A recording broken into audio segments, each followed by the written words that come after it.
Well, I challenged our players to start really fast. I thought it was important to come out and set a tone when you play these kind of games. You want to start fast, you want to go quick, you want to execute, not be sloppy. And I did think we did that. I thought we came out and either had 2 3-and-outs or maybe 3, I don't know, it was 2 or 3 3-and-outs in a row. And offense came out and got the ball rolling, scored, did good things, and then we had the turnover.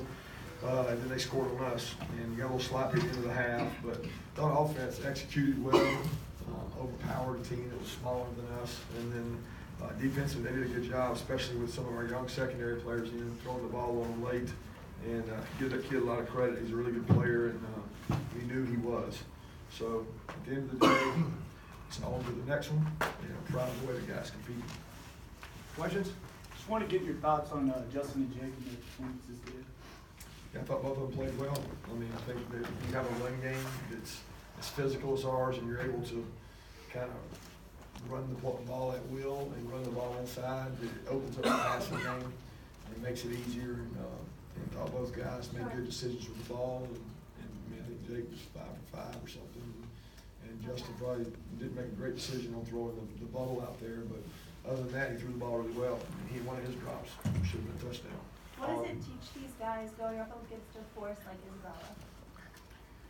Well, I think the young players that really struggle against him, it teaches them that there's good players out there. I mean, Debate has gone against some really good buyouts this year, so it's not like it's something new for him. But I think when you look out there and say, okay, this guy's a formidable player. He's a Senior Bowl invitee. He's a second, third round pick. He steps up your level of competition, but it also stepped his up. I mean, he went out and played at a high level in a big stadium, which is probably what he wanted to do coming in here. And they do a good job now finding ways to get him the ball. And he's really more like a running back than he is like a receiver. And they get him the ball a lot of touches, and we did that. I mean, 15 or something receptions. They find ways to get him easy catches, but he was able to get behind us too. Kirby, I saw Monty come through the dog walk, but didn't. He was with a boot on the sideline. Did he get hurt before the game or something? Yeah, he got hurt during warm-ups. Not sure to what extent, how bad it is. He was just planting and driving. He planted and drived, and he said his foot was bothering him, and so we had to go to X-rays. And I'm not sure the complete verdict, but he was ruled out for the game. Coach, can you talk about? You always talk about everybody this deep into the year is banged up. But when you have a game like this, where a lot of people, had limited, weren't needed a whole bunch, how beneficial is that when you talk about a stretch run like this? Well, we need everybody all the time. I don't want anybody to be hurt, and we want to stay as healthy as we can. But teams across the country are beat up. That's why you have 85 scholarships. You got to prepare guys, get guys ready to play, and I think that we're not as healthy as we have been in the past. But things could be worse. I'm pleased with how we came out of the game, if that's what you're asking. How about the way Tyler Simmons played? Yeah, I thought Tyler, for the last couple of weeks, we thought he was one of the fastest guys on GPS. He was popping big numbers. He looked really fresh. And it showed today. He was able to do some things with the ball in his hands. And none of those plays work without perimeter blocking. And I think a lot of people just think that, oh man, that guy's just an unbelievable player. James Cook and Tyler, but they don't see Luke Ford and Charlie Warner and Isaac Knott out there blocking, and Jason Stanley, and that's sometimes the harder job than the actual running of the ball. Kirby, you've praised Justin and his work ethic and how hard he's worked. Is it kind of rewarding to see him go out there and put together a game like he put together today?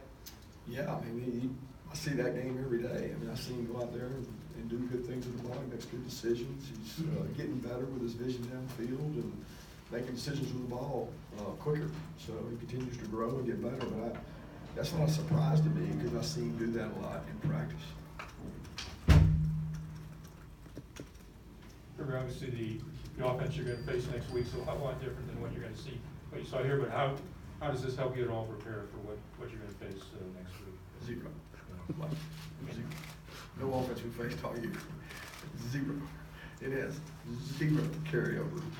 I think you see across the country, if you watch teams play the triple option, it's extremely different and so extreme that I don't think you guys even understand. There's not one call in our defense that we play. The only common theme is you have to tackle the man with the ball. That's the only common thing. But outside that, it's nothing like it. So you don't cry over it. You say it's a challenge, and when you get issued a challenge, that you're getting ready to play a team that's, I don't know how many games they've won in a row, 4 or 5. I don't know. They've won a lot of games in a row. They're playing really well at a high level and playing better on defense, and they're really coming together at the right time. I mean, they're beating some good teams, and it's hard to prepare for it. It's hard to stop.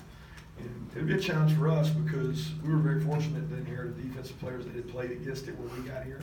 So there were, I think, 8 or 9 guys who had played against that offense for 3 straight years out there last year.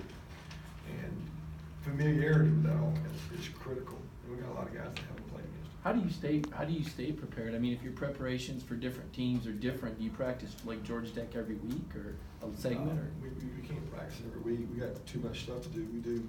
We try to work on it in the off week, work on it the off season. We work on it during the season on some Mondays when we feel like we've got a simpler game plan for whoever we're playing. But it's hard to do every week.